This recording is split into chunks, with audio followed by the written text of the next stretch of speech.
Welcome everyone to today's event, which is part of the virtual event series COVID-19, Advancing Rights and Justice During a Pandemic. This series is convened by Columbia Law School International Human Rights Clinic, the Duke Law School International Human Rights Clinic, Columbia's Center for Gender and Sexuality Law, and Just Security. My name is Aminta Ossom. I'm a clinical instructor at the Harvard Law School International Human Rights Clinic, and I will be the moderator for today's panel, which is on rethinking essential business, work, and human rights in the COVID-19 pandemic. I'm delighted to be here today with four incredible panelists, and I'll introduce them in no particular order. First, we have Kim Cordova, who is president of Local 7 of the United Food and Commercial Workers International Union, Janhavi Dave, the international coordinator of Homenet South Asia, which is a regional network of home-based workers' organizations.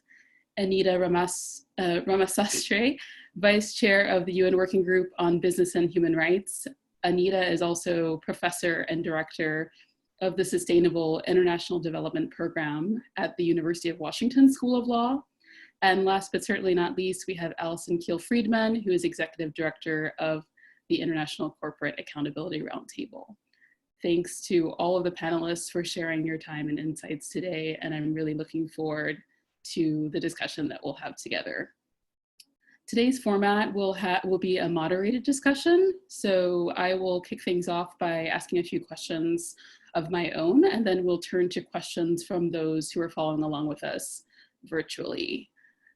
For those who are watching along with us, you can submit questions via the Zoom function, the Zoom Q&A function, and on Twitter using the hashtag COVID-19Justice. So I'll just kick things off with a few questions of my own. I wanted to pose a question first to Kim and Janhavi that references the title of our talk, which is Rethinking Essential. Many of us in the public have heard a lot about how critical essential workers are at the moment. And I wanted to hear from you directly as women who represent workers yourselves, what this distinction has actually meant for you in practicality, and then also about the concerns that you've heard from workers in terms of their rights in the moment. Maybe we'll start with Kim and then go to Janhavi. All right, thank you for having me on today. Can you hear me okay? Yes.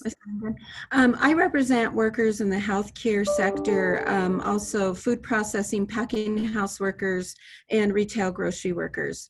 And so essential and critical, we've always known that these workers were essential and critical to the food supply chain, to providing healthcare to the communities, and also, processing the meat that you eat every day or processing food. And so this is something that we've always considered them essential and critical.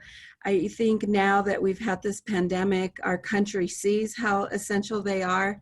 In any type of natural disaster, now here where we have this pandemic, you'll always see grocery stores open. So you'll see retail workers working, pharmacists in those stores to provide the supplies that, health supplies that the communities need. And again, our packing house workers that process the meat, the protein for our country. Thanks a lot. And Kim, also, what kind of concerns have you heard from workers at the moment, those who are members of your union and those that they work with? You know, the workers feel right now, in some sense, that they're being treated as disposable objects. I mean, you know, a lot of the community out there, or businesses, or even our President of the United States, you know, they are looking at the businesses opening up without looking at safety for workers. And so if you look at what's happening around the country in food processing with these big packing houses, workers are being sent back to work without proper personal protective equipment, without having, paid sick leave, without having enforceable laws and guidelines, enough federal inspectors out in those facilities, and workers are dying. They're also they're also being exposed to COVID. So I mean, a lot of workers are fearful, for their jobs right now because they don't have these safety protocols in place or protections that they need. Thanks a lot. Janhavi, maybe you can give us a perspective of home-based workers, which I know face some similar concerns in terms of rights, but also have unique concerns because of the structure of home-based work. Sure. Thank you. Thank you, Aminta, for inviting me to this panel. And thank you for the introduction. Today, I'm representing Homenet South Asia, which represents over 900,000 home-based workers from South Asia, and WeGo, which is instrumental in building and supporting networks of informal workers. So I'll talk about all informal workers with a specific focus on home-based workers.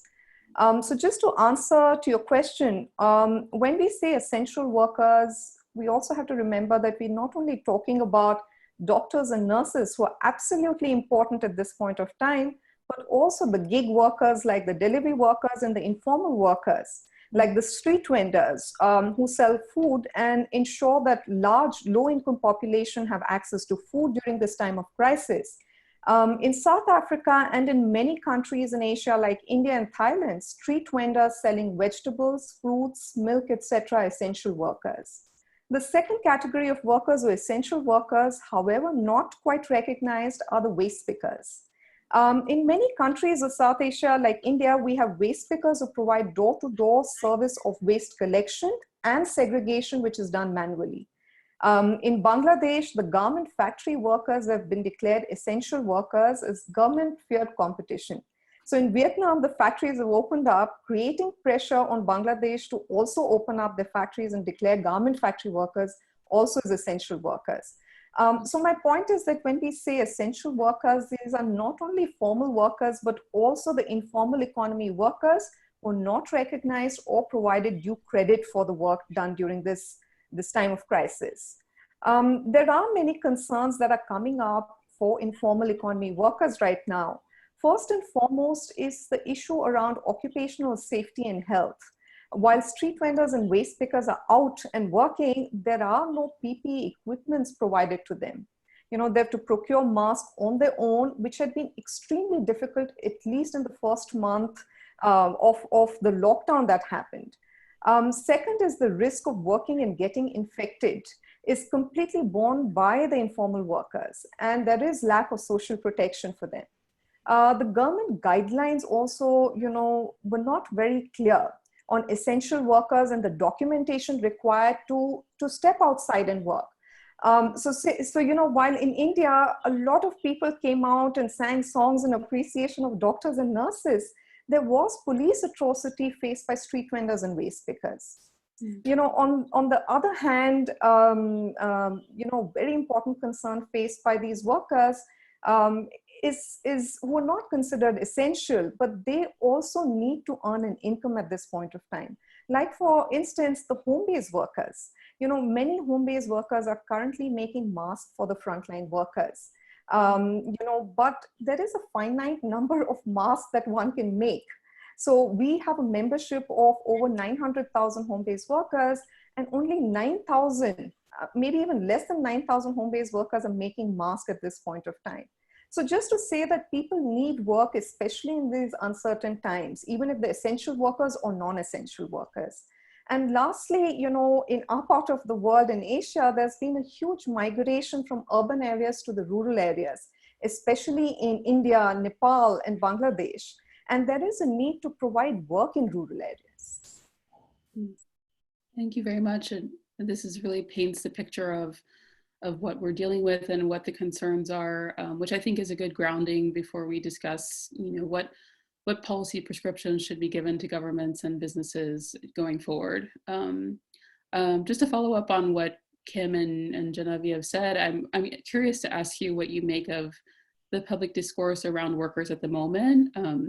As someone who's in the public, I feel like a lot of what we hear about the business response to COVID-19 seems to center around tensions. For example, the idea that there's a tension between food availability in the case of grocery workers and meat packers and their safety, or that there is a tension between the idea of having public health standards met and having the state of the economy still progressing.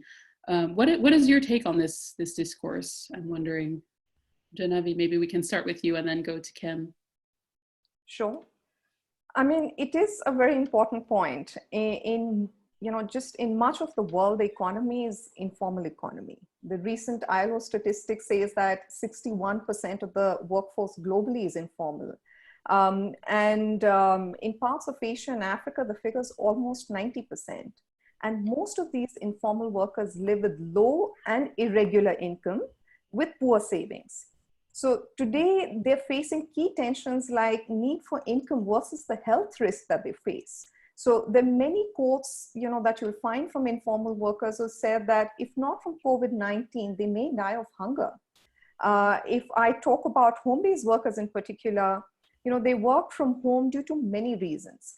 In a garment hub in India with sprawling factories, many women home-based workers refuse to work at factories, of course, due to the unpaid care work responsibilities that they have at home, but more importantly, because of the violence faced on the factory shop floors. Today the same home-based workers are ready to work at factories despite all these existing issues and with additional health risks that they will face now due to COVID-19, only because they need the income to feed their families. The other tension which I'd like to talk about is between, these global brands or the global retail companies and with the suppliers in South Asia.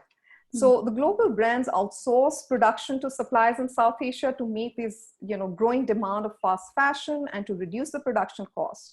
While many have written about the exploitation in these supply chains have also provided work to many, including the women home-based workers. Now, due to COVID-19 and the lockdown thereafter, the global retail companies have found that these supply chains to be very vulnerable and also contemplating of either shifting these supply chains closer home or depending heavily on technology for production. Now, what does this mean for the factory workers and the home-based workers who have made these companies profitable for over 2 decades now? So workers are not only worried about not having work now, but they're also looking at a possibility of no work in future. Mm-hmm. That's very concerning. Kim? With the workers that I represent, many of them being responsible for the flow of the food supply chain, what's happening in this country, our workers are dying. And you're seeing that, the consumer in one hand may be worried about the steak on their plate or, a cheeseburger or these grocery stores being filled. But the most important and critical part of the food supply chain is the workforce. And so there is not, you're seeing people dying in these industries. And it's because the response by most of these employers were late or it was inadequate. I mean, when COVID first came to the US, knowing what happened in other parts of the country, yet these employers still did not provide the highest level of personal protective equipment. They also did not want to install some of the safety measures that they had to put in as far as like putting in dividers or putting in strong safety protocols for these workers around social distancing. And they were putting profit first over the safety of the workers. I mean, I believe that what's happened around this country is a human rights violation because they're not looking at worker safety and how, it doesn't matter what, whether somebody wants their meat processed or groceries put on, they can't do this without the workforce. And we need stronger laws and protections put in place to keep that food supply chain going. There are, it really seems to workers that they're being treated as just some disposable object. And they're being sacrificed just so business can keep operating. And really in our country, I can't believe that this is happening. These workers are the backbone of this economy. And the backbone, these blue-collared workers, they're the backbone of this country. And to allow them to die and not, we're sending them out there because they're critical and essential, and they were not allowed to shelter in like most other employees had that opportunity around the country. These workers had to go to work. Their businesses were open, and they've been exposed to the coronavirus. And a lot of this could have been mitigated or avoided. I mean, they could have reacted sooner. putting worker safety as a priority. And we need real change in this country, real reforms, so that we save these critical jobs and these critical workers. Thanks a lot, Kim. And I'm actually wondering, just to follow up on what both of you have said, I know that in the informal space, you were mentioning that women are often involved. Kim, I'm also wondering in the space of retail workers and agricultural workers, those who are in the food supply chain, if there are particular communities that are affected in particular. I can tell you, and we've seen, I mean, in the industries we represent, especially in food processing, you see more refugees, women, an older workforce, people of color, you know, and I think that I feel like that's why some of their rights are just being overlooked. You know, there's women in these workforce, the same is true in retail grocery. And, you know, before COVID happened, I think the consumer really didn't realize how critical and essential these workers were. And that's why there was such a lag in response or an inadequate response to worker safety, which is unfortunate because, you know, workers lost their lives and this all could have been avoided. Thanks a lot. Yeah, it's good to know what communities are being affected and to ask ourselves whether the demographics of those communities make the responses slower or change the way that we think about responding to them. Well, oh, sorry, Kim, go ahead. I can tell you that in our JBS packing plant, our meat processing plant, all of the workers but one were Latino and one was a Burmese worker. Mm-hmm. They were all over 60 years old as well, so we had an older workforce. But you were seeing this pandemic, it has really had a detrimental impact on people in those groups, you know, our refugee workers, Latinos, women. And I do think that that has something to do with the response from these employers. They're just treating these workers as disposable. Mm-hmm. Anita, maybe I'll turn to you at this point. I know that the UN Working Group on Business and Human Rights recently published a statement which called on businesses and governments to take a sustainable and people-centered approach to fighting COVID-19.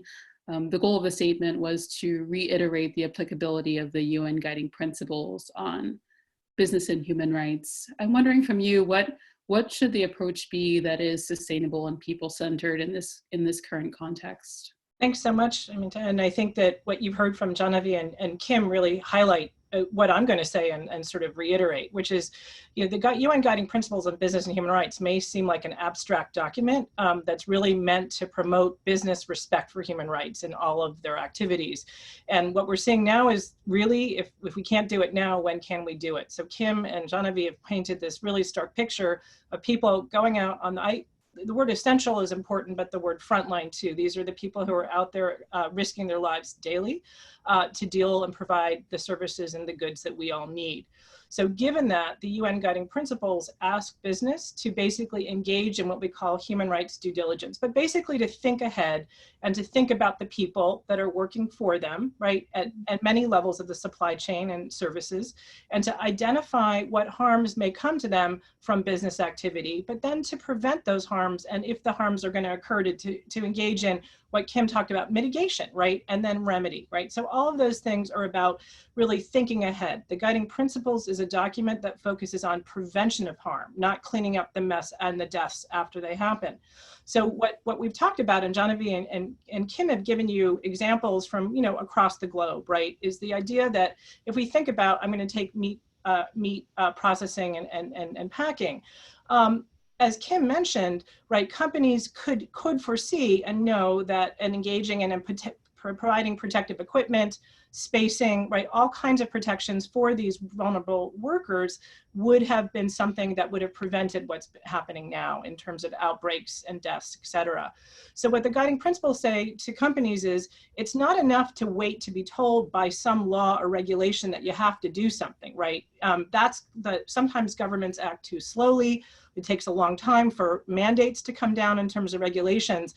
But companies can figure out by consulting public health experts and dealing with issues, what steps need to be taken now to ensure that their workers remain safe and healthy, and to ensure, again, in their own interest, right?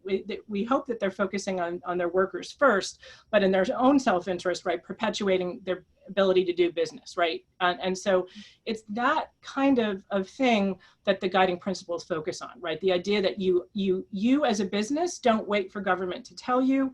You have this, right? Compliance with the law is often not enough, and this pandemic illustrates that, right? Every day the goalpost shifts, right? As public policy emerges, it's companies' responsibility to be proactive, and so that's one example. But the same would apply if we're talking about a company that is sourcing globally. Let's say they need masks or protective equipment in the supply chain. We hear about factory workers who are maybe in Asia or elsewhere who are producing at volume, but don't themselves have the protective equipment they need to go out and work and produce for us. So those same things would apply even when the business relationship is one we call linkage, right? Where it's, you know, the company is here, the worker is further down, but you have to anticipate, right? And so in terms of contracting, you need to contract with suppliers that you can ensure to some degree are going to take the right measures, right? And so this is what the guiding principles focus on: respect for human rights through that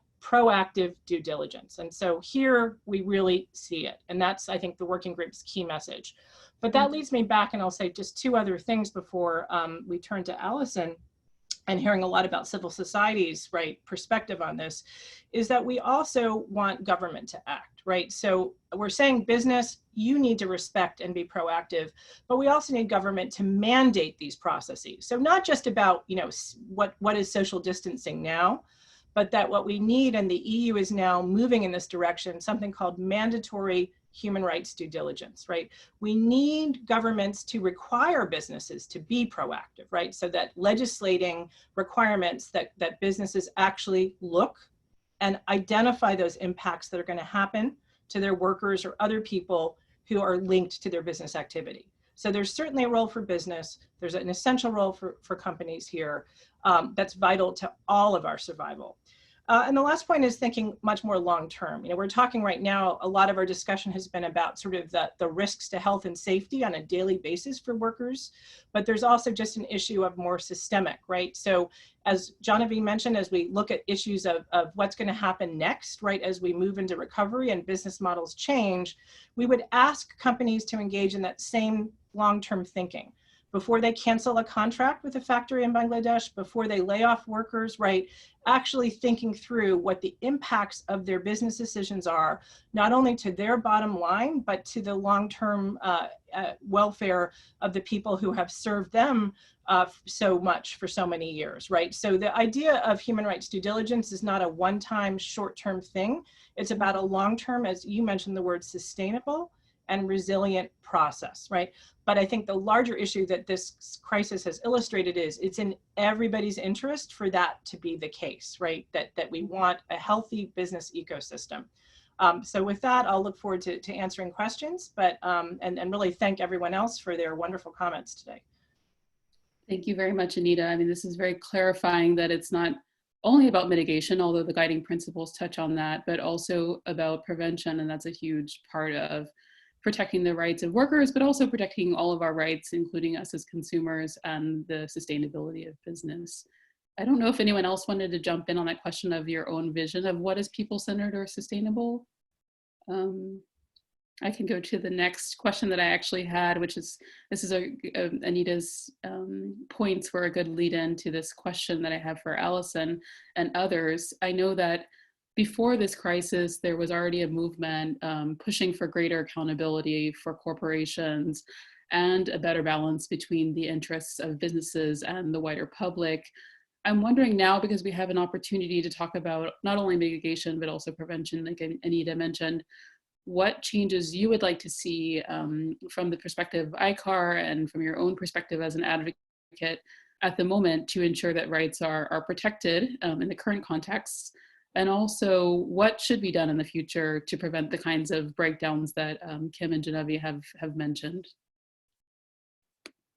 Thank you, and thank you, Kim, Janhavi, and Anita. Look, I think we're fundamentally here because there has been a disconnect in the policy making that preceded this pandemic and in the policy making, both corporate and governmental, within this pandemic between, what is essential to a society and what is deemed essential by a very narrow set of power brokers and elected officials to their daily lives. And I think, there are these immediate needs right now that are not being met, and have been created by a long running and kind of institutional willfulness in ignoring both communities most impacted and science. and that's gotten us here, and a continued process around that will not get us out. And so what the broader, and I lead the International Corporate Accountability Roundtable, which is in turn led by organized labor, environmental activists, human rights, and corporate accountability advocates. And we've just issued a set of recommendations for corporations, investors, and governments on what they can do to both address immediate needs within this, but also build back a society and systems that don't continually put us with having to grapple with, fundamentally avoidable human costs, even if there are unavoidable diseases that come forward from it. And so what we're looking for first is, specific policy changes, that corporations don't, and governments don't use this crisis as an excuse to jettison human rights, that they prioritize targeting resources towards meeting the needs and protecting the human rights of people who have been most socially and economically impacted, and that there is a long-term policy reform process that begins to address the structural and systemic inequality that has exacerbated the negative impacts of this crisis. I think, most immediately right now, we're asking for strengthened labor protections and social safety net programs, the protection of the right to join a union and collectively bargain, and to continue to maintain the strength of and strengthen environmental protections.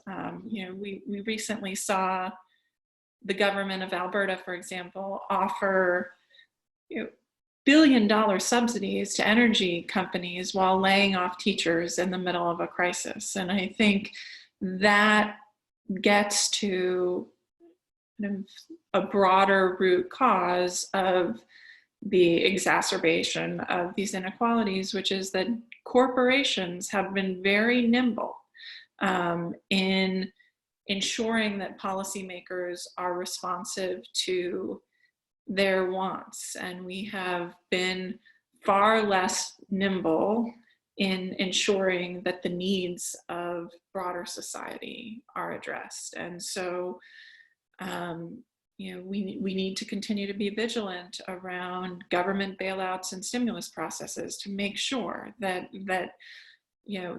those supports that are necessary supports for the economy come with clear and enforceable conditionality. We can't, all of society will suffer if, governmental stimulus is used to, for stock buybacks and executive compensation while layoffs are occurring. And to Anita's point, I think there's a lot more that needs to be done around mandatory human rights due diligence in, beyond the European Union, which has led on it. And I look forward to talking more, if there's time, about how America can honor, the United States can honor its responsibilities around that. We have set global norms on corporate accountability related to bribery and corruption with the Foreign Corrupt Practices Act.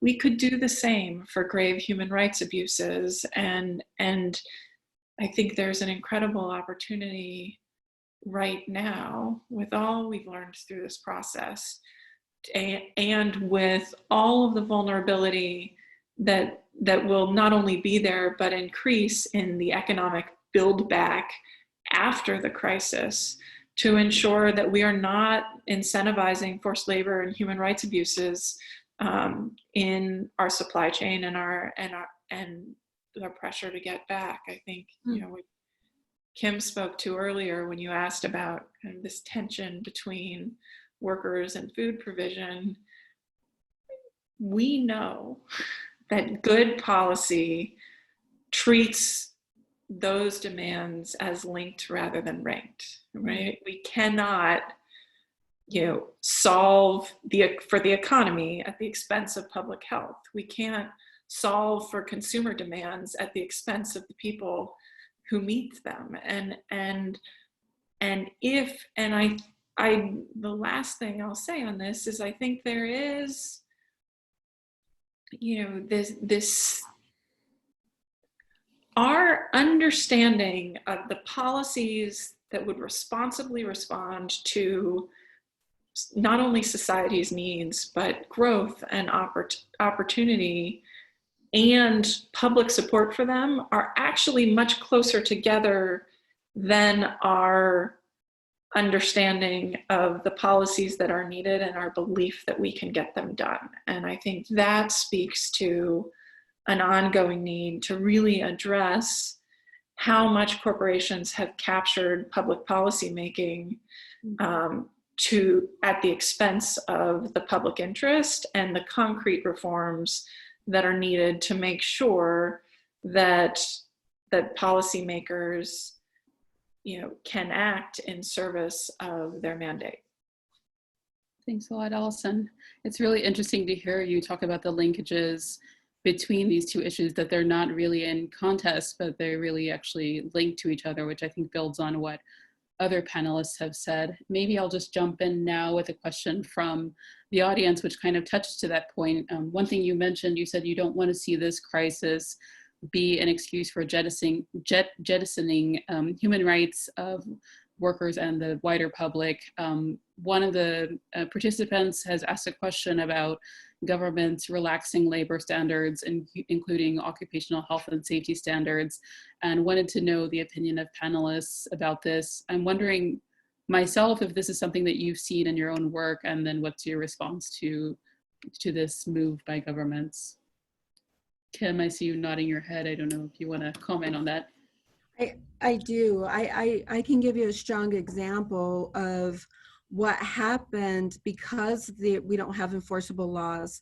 In our JBS plant, you know, when the pandemic first happened, you know, we filed claims with OSHA, and we were met with responses that they simply were not staffed, nor did they have direction. The companies were inadequate in their response, and we kept, you know, looking for them to apply the CDC guidelines or OSHA regulations. And of course, they're just guidance. It's just regulations, and they're not enforceable. Had those been enforceable laws, we would not have had to bury 7 workers in that processing plant and had multiple workers on ventilators. So, I mean, they have deregulated OSHA to the point where it's really almost been, the agency has been non-existent. And this has been a factor, a mitigating factor in why there has been so much exposure in the workplace, because of deregulation by our administration. And workers, citizens, you know, human beings are losing lives here, and for the sake of commerce, for business, in the name of the economy, but they forget that the backbone of the economy is the worker.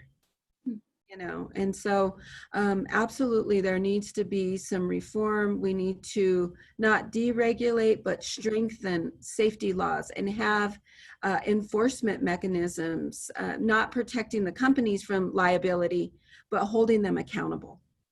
Mm-hmm. And another question that came in, actually, which I think piggybacks on these points that Kim have made. For Anita, I think maybe you could answer this question.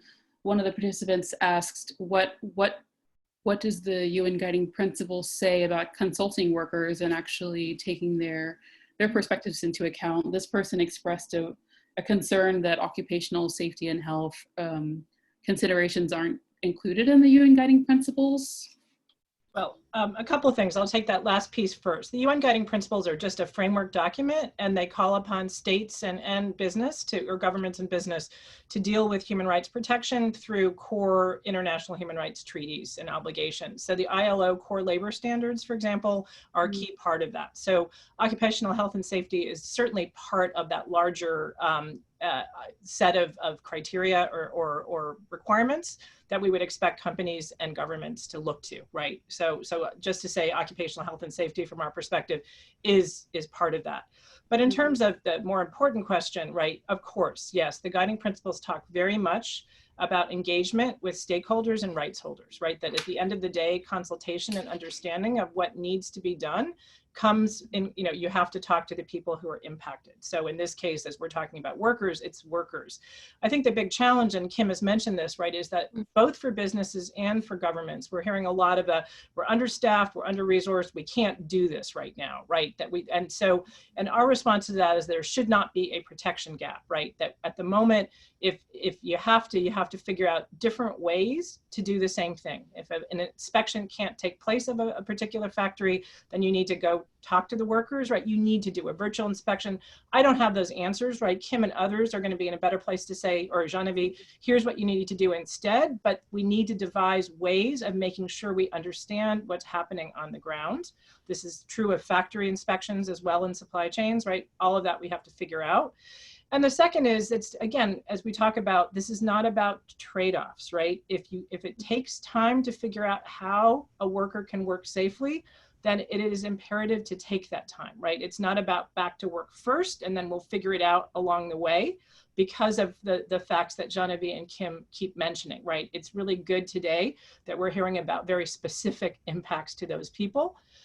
So that I think is the larger issue. But yes, worker voice is so critical here. My university now, we are just documenting that, right? We are now putting out a digest where we look at the 50 states and we just try to figure out what are workers trying to say. Last point is that, the other unfortunate thing that we're seeing happen with some companies is that they're trying to silence the workers, right? They don't want them to actually publicly speak out about what they're experiencing. And this, again, is just for everybody unacceptable, right? I mean, that should not happen. Retaliation or any way to silence them. Thanks a lot, Anita. This is very, very helpful to have this framework of the UN guiding principles, but to know that they build on and reinforce other international labor standards. Actually, building off that, another question that I had for myself was, I've seen a lot of really excellent reporting about what impacts are happening to workers, either through the radio or through local news media. A lot of people have been very vulnerable about giving their stories and been very open and specific about the impacts that COVID-19 and the response to COVID-19 are having among workers. And I'm actually wondering from Janhavi and Kim, if you could tell us a little bit about what is the experience of workers advocating for themselves and how that works in your different sectors. Janhavi, you want to start and then we can go to Kim. Yeah, sure. I mean, our experiences have shown that whenever informal economy women workers are legally permitted to have a seat at the policy table, they're able to advocate effectively for their rights. So like, for instance, home-based workers, women's organizations in Pakistan have negotiated for a policy for home-based workers. Homenet Thailand has negotiated for universal healthcare systems. We have a smaller producer company of home-based workers called Sadhana in Udaipur in India, who've negotiated for Provident Fund and Social Security to be included in piece rates received from the global retail companies.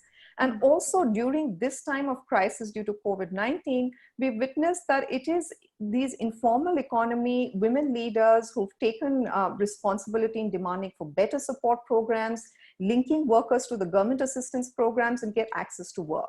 So we have trade unions in India like, Seva and Learn, who are ensuring that ration shops have food and is provided to people who hold the ration cards, as well as the migrant workers. While organizations like Sabha in Bhutan and Nepal and home-based workers in Uruguay have gotten orders to make masks and coveralls for the frontline workers. So I just stop here. Yes, great.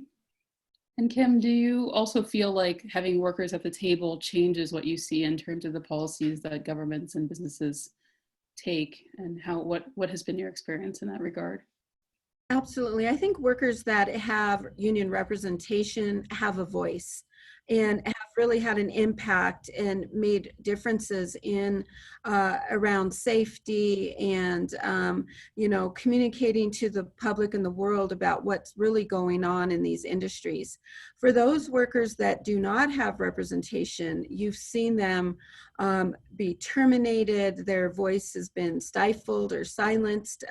You've seen Amazon workers stand up, they want a union, and they have walked out over safety conditions in their facilities, and some have been terminated in some of these type of sectors. In food processing, the union plants, the unionized plants, we've been out there strong on the front, lobbying on their behalf, speaking out, demanding safety protections for these workers.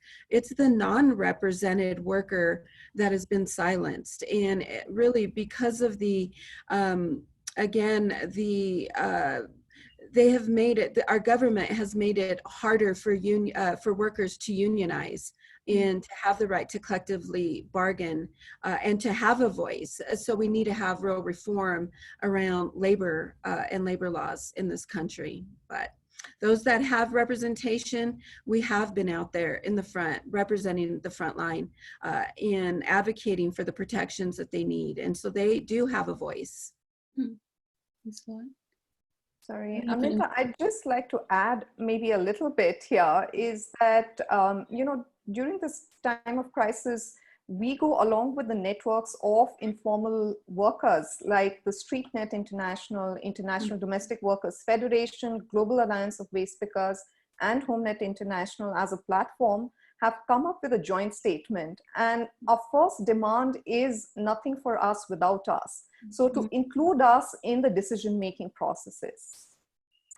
Thanks a lot. Yeah, that's very good to know about these resources, and I hope that people will also look them up. I know that Anita also added the statement of the Working Group on Business and Human Rights into the chat. So I hope people will consult these resources and use them to know about what our priorities at the moment and how we can reform systems so that we don't experience the kinds of rights violations and abuses that we're seeing today.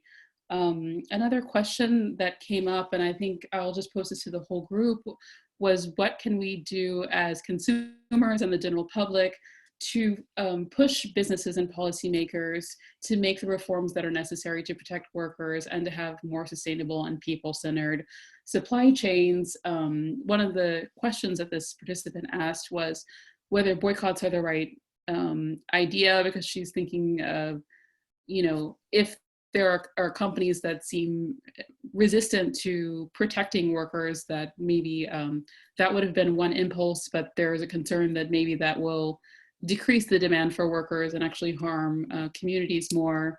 I don't know if you have, any of the panelists have a perspective on this. How can the larger communities of our different countries help to make change in this area?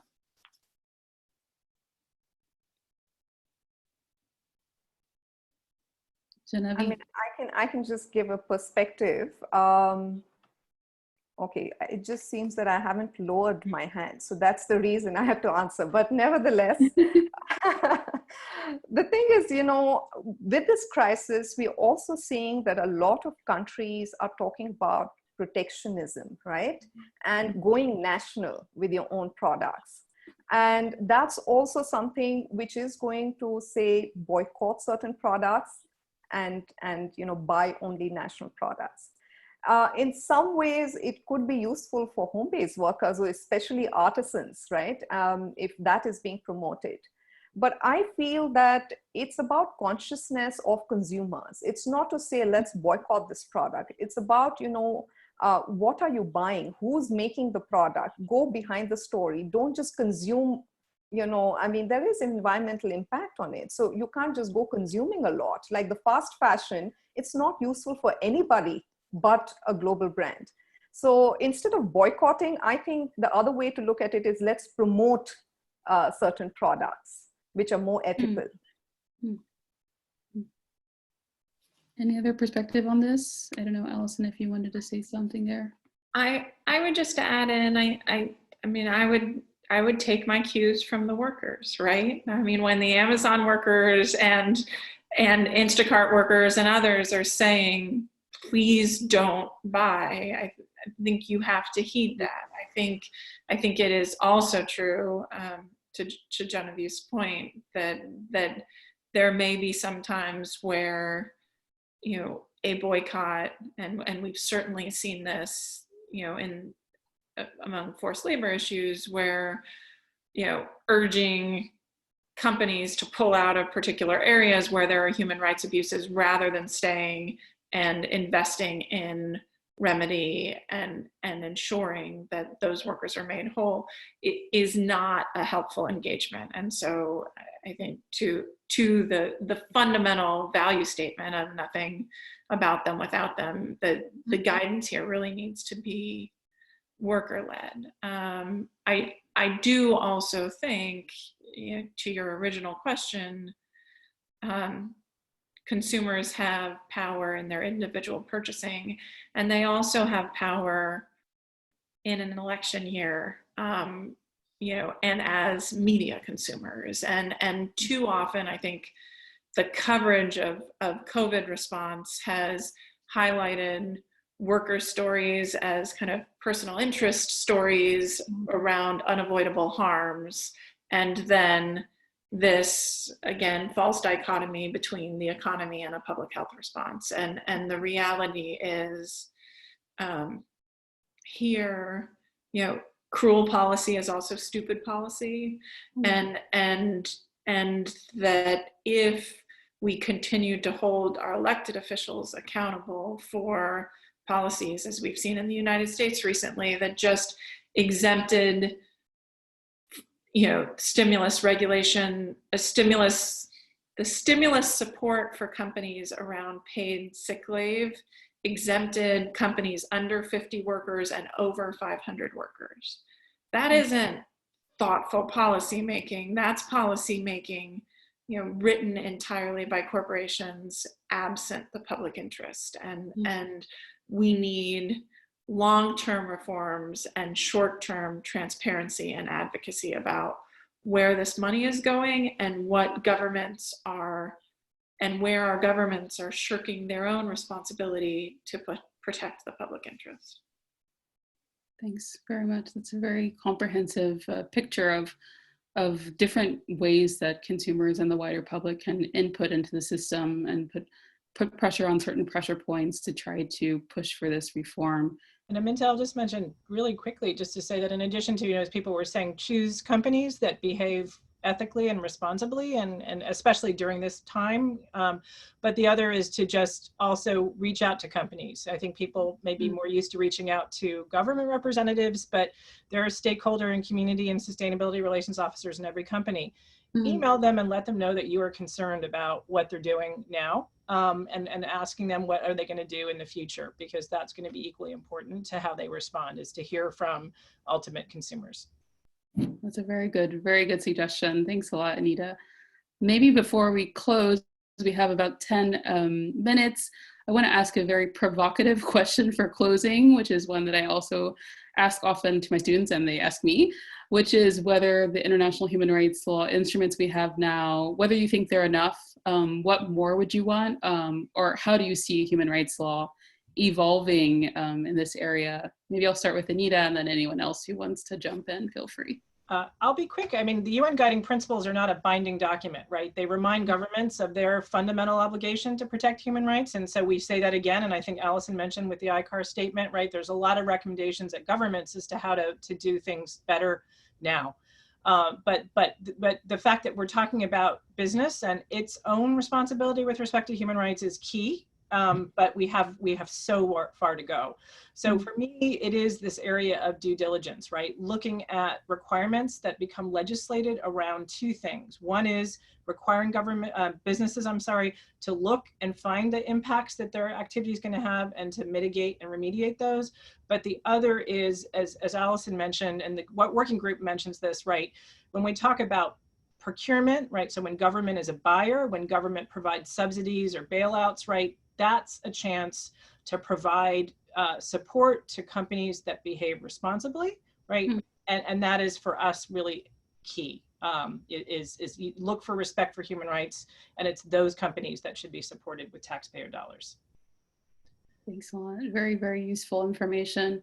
I don't know if others want to jump in, what more you would want to see in supplement to, maybe not in competition with international human rights law, or where you would want to see national law evolve to better prevent some of these rights abuses. I'll jump in. I think in short, no, if the laws were adequate and the enforcement were adequate, we wouldn't be here right now. And so there are additional needs, and I think, you know, the value and the opportunity and the promise that I see right now is corporations have proven themselves very adept at changing their systems, changing their procurement processes, you know, adapting to new normals to maximize profits and respond to governmental regulation. What we haven't seen is, you know, regulation that prioritizes, you know, the responsible environmental stewardship and protection and respect for workers' rights in a way that truly impacts businesses' bottom lines to require a level of responsiveness that again still enables businesses to thrive, but includes the public interest, broader society, all stakeholders in a way that, for example, the Business Roundtable said last August was the purpose of a corporation. And I mentioned earlier, we've seen that work around bribery. We've seen that work around terrorist financing. We've seen it work in a range of different areas. We haven't seen it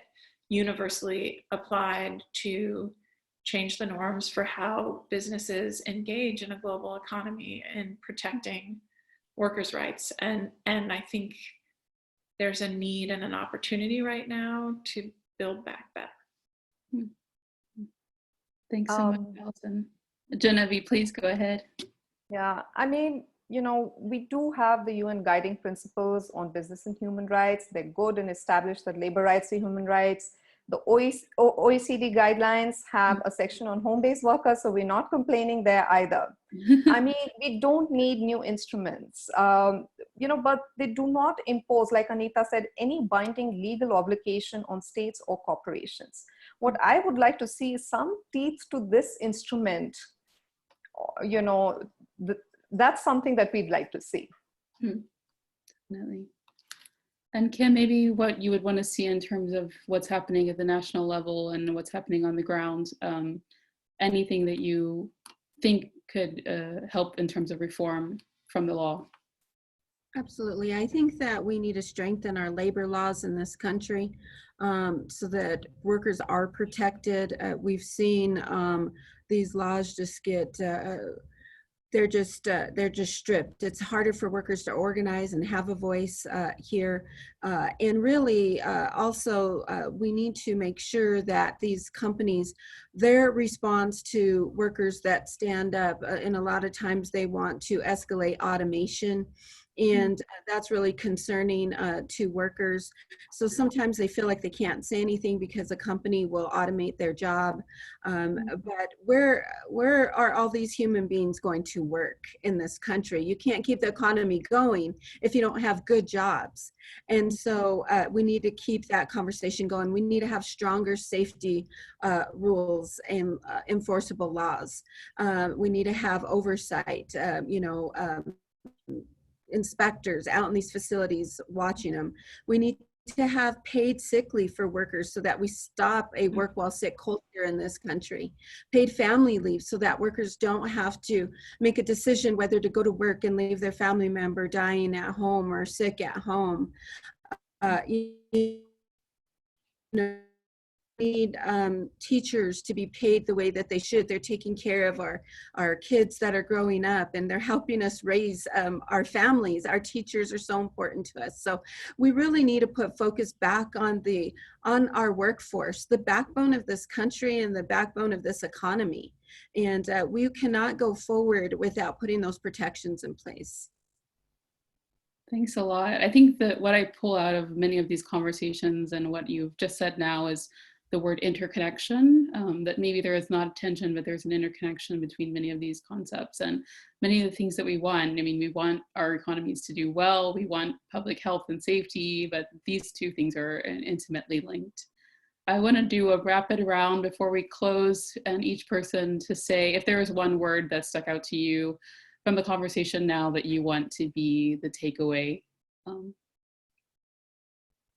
Maybe Janhavi, do you have something that stuck out in addition to interconnection? I mean, what I heard from Kim and then Allison and everything was all leading to freedom of association, or collective bargaining is what is required. Definitely, thanks a lot. Allison, I don't know if there's anything key takeaway. Yeah, I think this idea that, and Anita, Janhavi, and Kim all spoke to it, that workers' rights and protection, occupational safety and health is not something you get to after you're done addressing the immediate economic needs. That like this is basically the minimum viable product here is an economy that honors these fundamental human rights at the outset, and we need to figure out how to start there, not how to get there. Very, very important, very insightful. Anita and Kim, any final? Well, what Kim said at the beginning, workers are not disposable, is what stuck out for me. Thanks. And Kim? I'd just like to follow up on that and say that workers should not be sacrificed. They are important. They were somebody's daughter or son, and we have to remember that. They mean something to us. They're part of our community. And the other thing is that we need real change in leadership and change in how we do things today. Thank you so much for these perspectives. I want to thank all of the panelists for your time today, and also for the conveners for this excellent series on COVID-19 justice and rights. Before we close for the day, I want to remind you that a recording of this event and closed captioning will be available on this series website, which is tinyurl.com/COVID-19 Justice Series. The next event in the series will take place this upcoming Tuesday, May 19th. The focus of that event will be on how COVID-19 is impacting the human rights of LGBTI folks. And details of that event are also available on the series website. Just to reiterate, it is tinyurl.com/COVID-19 Justice Series. You'll see also the links to the different statements and guidelines and positions of different organizations that were added to the chat. And then also on the COVID-19 Justice Series website, there are links to the different bios of all the panelists, and you can look more into what their various organizations are doing. I want to thank you all for your time today, and take care, everyone. Thank you. Thank you.